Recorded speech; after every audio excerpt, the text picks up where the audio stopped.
Class 7 state സിലബസിൽ social science medieval India cultural movements അതിൽ സൂഫി movement തൊട്ടാണ് നമ്മളിന്ന് ഡിസ്കസ് ചെയ്യുന്നത്.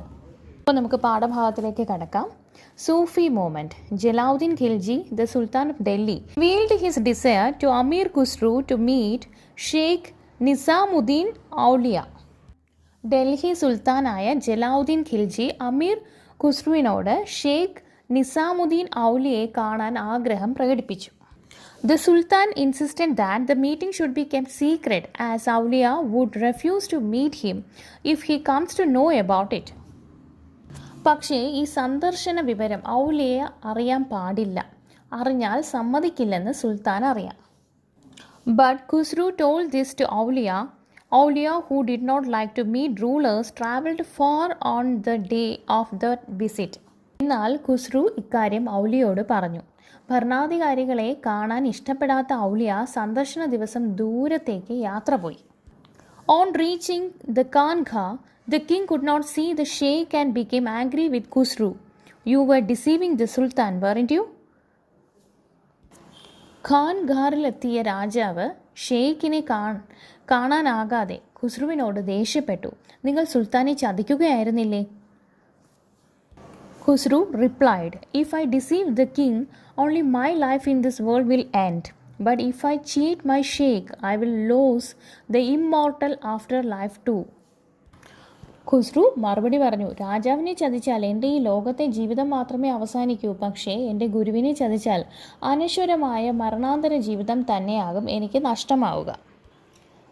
Doesn't this incident tell us that Khusru, who was not afraid of death, was afraid of the displeasure of his Sufi sheikh Nisamuddin Auliya? What else did you learn from this story? അതായത് ഈ മരണത്തെ ഭയപ്പെടാത്ത ഖുസ്രു തൻ്റെ സൂഫി ഗുരുവായ നിസാമുദ്ദീൻ ഔലിയയുടെ അപ്രീതിയെ ഭയപ്പെട്ടിരുന്നു എന്നല്ലേ ഈ സംഭവകഥ നമ്മളോട് പറയുന്നത്. മറ്റെന്തൊക്കെ കാര്യങ്ങളാണ് ഈ കഥയിൽ നിന്ന് നിങ്ങൾ മനസ്സിലാക്കിയത് എന്നാണ് ഇവിടെ ചോദിക്കുന്നത്. ഇനി ബോക്സിലുള്ള സൂഫിസം നോക്കാം. Scholars suggest that the word Sufism is derived from the word saf, meaning wool, or from the word safi, meaning purity. Sufism എന്ന പദം ഉണ്ടായത് കമ്പിളി എന്ന അർത്ഥം വരുന്ന സൂഫ് എന്ന വാക്കിൽ നിന്നോ ശുദ്ധി എന്ന അർത്ഥം വരുന്ന സഫി എന്ന വാക്കിൽ നിന്നോ ആണെന്ന് പണ്ഡിതന്മാർ അഭിപ്രായപ്പെടുന്നു. Sufis were those who accepted bhakti as a means of approach to God. Sufi scholars thought one of the ways to achieve this was devotional singing. അതായത് ഭക്തിയെ ദൈവത്തോട് അടുക്കാനുള്ള മാർഗമായി സ്വീകരിച്ചവരായിരുന്നു സൂഫികൾ.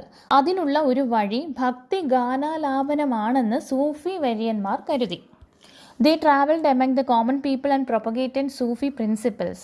Emphasis was given to the concepts of monotheism, fraternity, humanity and devotion to God. സാധാരണക്കാർക്കിടയിൽ സഞ്ചരിച്ച് അവർ സൂഫി തത്വങ്ങൾ പ്രചരിപ്പിച്ചു.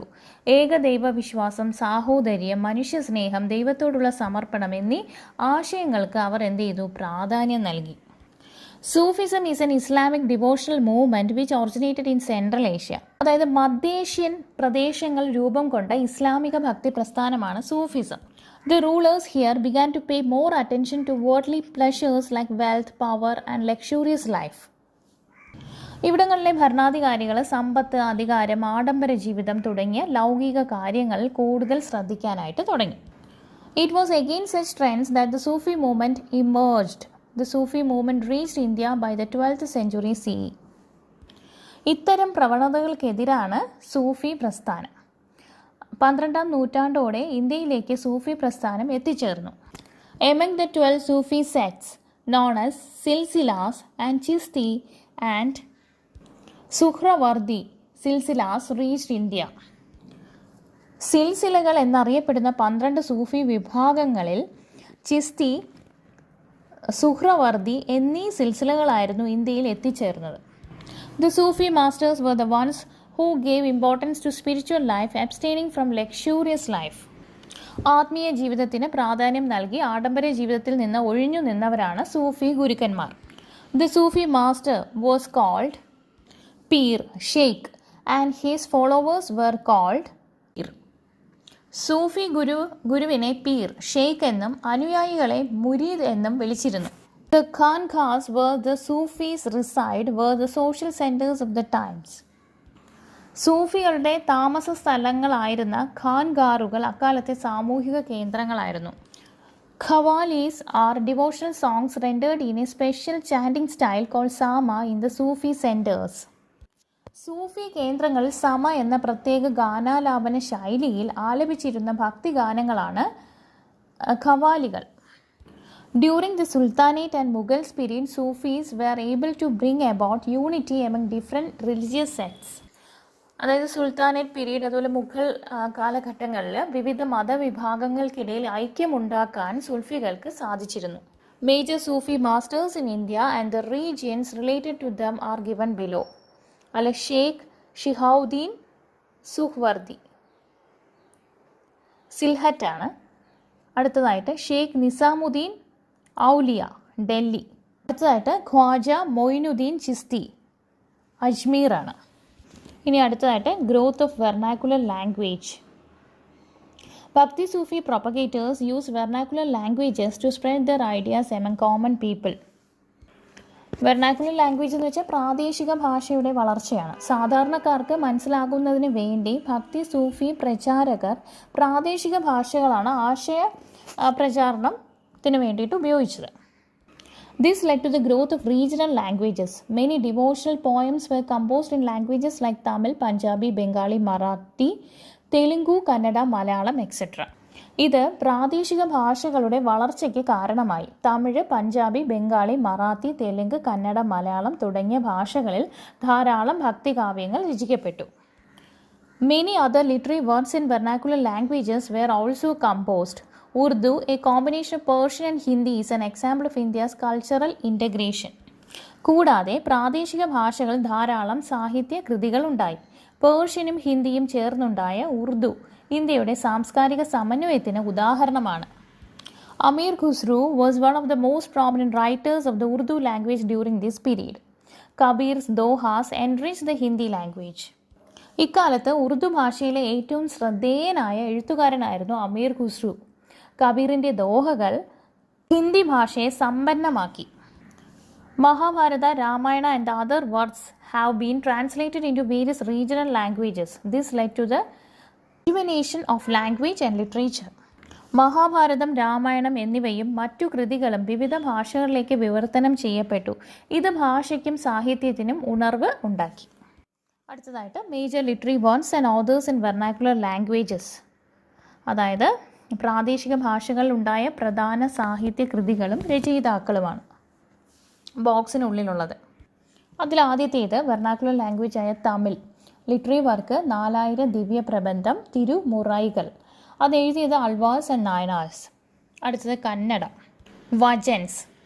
അത് എഴുതിയത് ആരാണ്? ബാസവണ്ണ, അക്ക മഹാദേവി, അല്ലമ്മ പ്രഭു. അടുത്ത language Telugu. Literary work translation of മഹാഭാരതയാണ്. ഓതേഴ്സ് നന്നയ്യ, തിക്കണ്ണ, യരപ്രഗത.